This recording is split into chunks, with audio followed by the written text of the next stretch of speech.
দাম্পত্য জীবনে অর্থনৈতিক যত দায় দায়িত্ব আছে সব আল্লাহ তাআলা পুরুষের কাঁধে দিয়েছে। কার কাঁধে? এই দাম্পত্য লাইফে নারীর কোনো অর্থনৈতিক দায় দায়িত্ব নারীর কাঁধে আল্লাহ দেয় নাই। এজন্য সব অর্থনৈতিক দায়িত্ব পুরুষের ঘাড়ে। 4টা অর্থনৈতিক দায়িত্ব আছে। পুরুষ নারীকে মহারণা দিবে, পুরুষ নারীকে খাবারের ব্যবস্থা করবে, পুরুষ নারীকে পোশাকের ব্যবস্থা করবে, পুরুষ নারীর জন্য রেসিডেন্সিয়াল ব্যবস্থা করবে। ঠিক কিনা? وآتوا النساء صدقاتهن نحلة فإن طبن لكم عن شيء منه نفسا فكلوه هنيئا مريئا। সুবহানাল্লাহ পড়ে। সব স্বামীদেরকে আল্লাহ ডেকে বললেন, ও স্বামীরা শোনো শোনো, বিয়ের পর সাথে সাথে স্ত্রীর কাছে তুমি মোহরানা আদায় করে দাও। মোহর দেয়া নফল নাকি ফরজ? জোরে বলেন। কি দিব? মোহরানা দিব। মোহরানা দেয়াকে ফরজ করেছে কে? আল্লাহ। তো মোহর দিতে টাকা লাগে না? এই টাকার দায়িত্ব পুরুষের ঘাড়ে দিছে কে?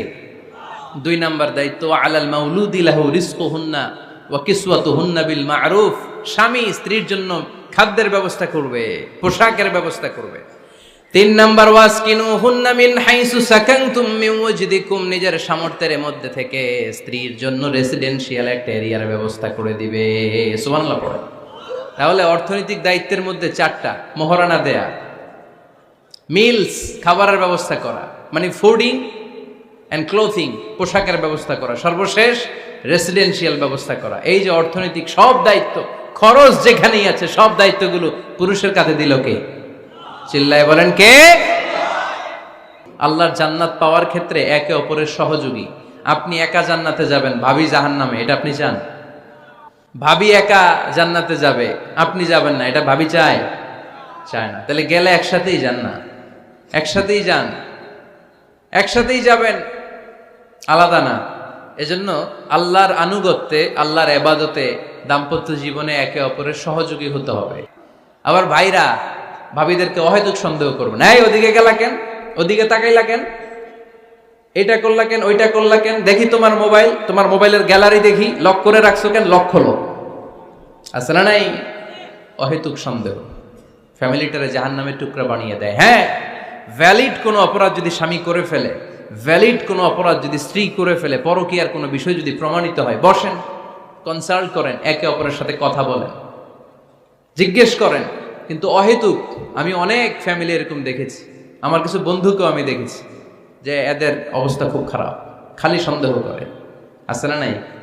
এই সন্দেহের রোগটা বড় রোগ, এই রোগ থেকে বেরিয়ে আসতে হবে। স্বামী ভুল করলে স্ত্রী সুন্দর করে শুধরে দিবে, স্ত্রী ভুল করলে স্বামী শুধরে দিবে। ফজরের সময় স্ত্রী হাজবেন্ডকে ডেকে দিবে, উঠতে না চাইলে ঠান্ডা পানির ছিটা দিবে। কারণ জান্নাতে একা যাওয়া যাবে না, গেলে দুইজনই যাব। কথা কয় না? দুইজনেই জান্নাতে যাওয়ার দরকার আছে না নাই? যত বেশি আপনারা আল্লাহর আনুগত্যে আগাতে পারবেন, তত আপনাদের মহাব্বত বাড়ায় দিবে কে? এই যে হাজবেন্ড ওয়াইফের ভালোবাসাটাকে বলে লাভ পিরামিড। কি pyramid? Love pyramid, like triangle, ত্রিভুজ আকৃতির। হাজবেন্ড ওয়াইফের ভালোবাসাটা ত্রিভুজ আকৃতির। The closer the couple comes to Allah, the closer they comes to each other. Husband wife যত বেশি আল্লাহর কাছে যাবে, তারা নিজেরাও নিজেদের তত কাছে যাবে। হাজবেন্ড ওয়াইফ আল্লাহর সম্পর্ক থেকে যত দূরে সরে যাবে, তারা নিজেরাও নিজেদের থেকে তত দূরে সরে যাবে। ঠিক কিনা? ত্রিভুজ চিনেন আপনারা? ত্রিভুজের কয় কোণা?